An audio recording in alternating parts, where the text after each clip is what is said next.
د بری صغیر پاک هند نه مخکې یو واقعه ده.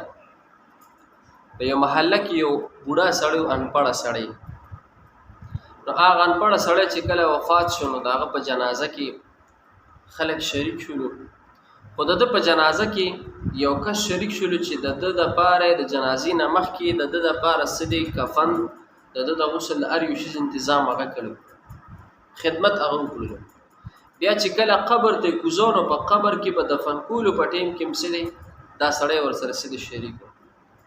نو د دې سړي نه دا چې کوم سړي د دفن کولو کې شریک و نو د ده نه په دې قبر کې څه ضروري کاغذات او یو بټوه ترې پرېوتله، یا پکې پیسې وي یا څه ضروري کاغذونه پکې.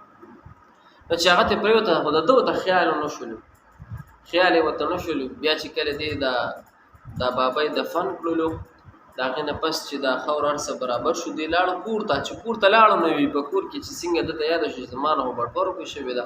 وي ده سوچ فکر کو چې ما نه دا بټوه کوم ځای کې پروتې ده. وي دی سوچ کو چې یاره زه خو جنازې کې وم نو جنازه کې ما سره بټوه وه، پیسې را سره وي یا د ضروري کاغذات را سره. خو چې بیا کله زه د قبر د خدمت نه زه فارغ شوم او رالمه کور ته اوس نشته را سره. وي سوچ یې کو نو وی چې یاره کیدای شي دا ما نه د قبر کې د لحد کې ما نه پروتې وي. نو یې لاړو د جومات مولوي صاحب له، وایي چې مولوي صاحب ته لاړو نو مولوي صاحب ته ټوله واقع بیان کړه چې ما نه د لحد کې کیدای شي سره دا کاغذونه پروتې وي. مولوي صاحب ته چې زه به دا قبر ګلو کوم دا خپل ضروري کاغذونه به سې دا به راواله یا دا پیسې دي دا به ترې راواله. مولوي صاحب هم ورسره شو، د محلې یو څو کسان هم ورسره شول. د هغې نه پس چې داسې وشو چې دوی راغلل قبر یې څنګه ړومبۍ خازه کوله وکړله. چې ړومبۍ خازه یې کوله وکړله د قبر نه یو عجیبه خوشبو روانه شوله، یو ښایسته خوشبو سرې د قبر نه روانه شوله. د هغې نه پس داسې شول چې خلکو او دا خوشبو خورېدله، داسې ښایسته خوشبو وه، دا جنتي خوشبو وه، جنت یو کړکۍ الله د ته څه دی کوله کړې وه. خوشبو خورېدله خلک راجمع شو چې یاره دا دومره ښایسته خوشبو ده د کوم ځای نه راځي. حتی تر دې پورې چې دوی هغه خپل کاغذونه او هر څه ترې راواغېستل، واپس یې پرې خازه کېښودله، واپس یې قبر بند کړ. مولوي صاحب هم راغی، دا سړی هم راغی او واقع چې دی راوړله د دې سړي کور ته راغی. د دې سړي کور ته راغل، د دې سړي صرف یو بوډۍ مور وه، نور هېڅوک نه. هغه بوډۍ مور نه یې ورته تپوس وکړي ستا د دې بچي د ده څه عمل و.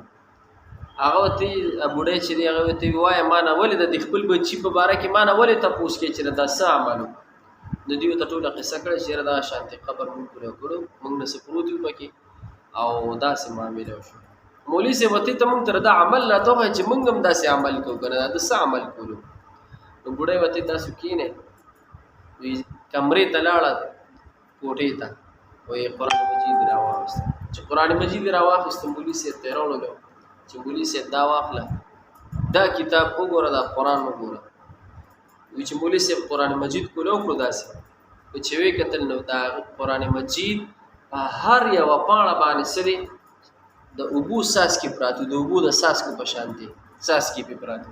مولوي صاحب ورته چې دې باندې دا څاڅکي د څه دي؟ وایي چې دا څاڅکي دا د اوبو څاڅکي نه دي، دا زما د دې زوی چې دا کوم ځای وفات شو دا راده د اوښکو څاڅکي دي، دا راده د سترګو نه اوښکې تېرې دا د اوښکو څاڅکي دي. وایي چې هغه څنګه؟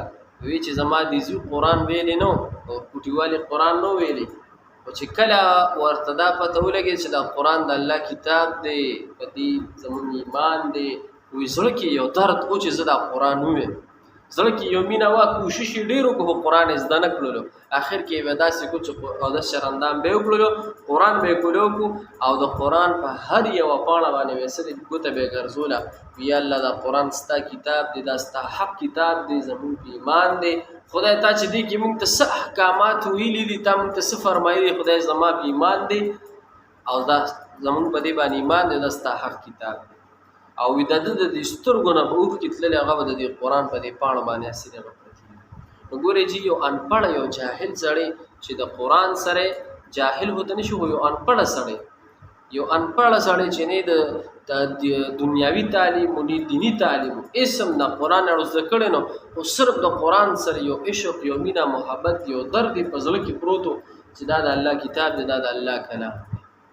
نو دا د قرآن د برکت چې الله غل سید دوی مقام ور چې د قبر کې خلق تعالی او خودل چې خلق تاسو دا قرآن مضبوط ونیسه قرآن چې دی دا صرف د عمل وکي دا قرآن وایي د قرآن تلاوت کوي کم سړی چې د قرآن تلاوت کوي حضور علیه السلام حدیث ته چې د مثال داسې دی چې مشک وي او د هغې خوله کولو وي او خوشبو ترې خورېږي خلکو ته قرآن تلاوت کوي او حضور علیه السلام حدیث چې تاسو کې بهترینه کس قرآن زده کړي نور خلکو ته وښیي قرآن زده کوونکي